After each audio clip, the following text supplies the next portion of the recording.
Hi friends, how are you? Welcome to our channel సునీనవి. ఈరోజు అరటికాయ బజ్జీ ఏ విధంగా చేయాలో నేర్చుకుందాం. దానికి ముందుగా కావాల్సింది అరటికాయలు.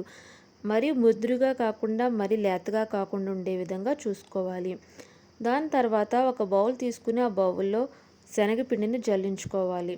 దానిలోనే కొంచెం కారం, కొంచెం పసుపు, కొంచెం సాల్ట్ వేసుకోవాలి. అదేవిధంగా దానిలో కొంచెం వాము వేసుకోవాలి.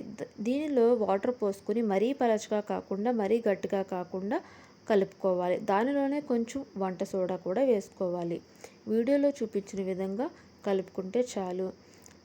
దాని తర్వాత అరటికాయలని పై తొక్కంతా తీసివేసి చాలా పలచగా కట్ చేసుకోవాలి. మనకి ఏ షేప్లో కావాలితే ఆ షేప్లో.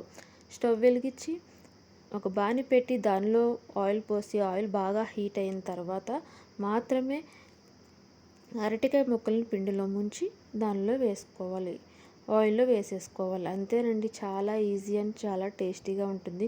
మీరు కూడా ఒకసారి ట్రై చేసి చూడండి. బయట తిని కంటే మన ఇంట్లోనే చేసుకోవడం చాలా మంచిది. ఒకసారి నా వీడియోలో చూసి మీకు ఏ విధంగా వచ్చిందో అనేది కామెంట్ బాక్స్లో కామెంట్ చేసేయండి. Please like, share, subscribe. Thank you.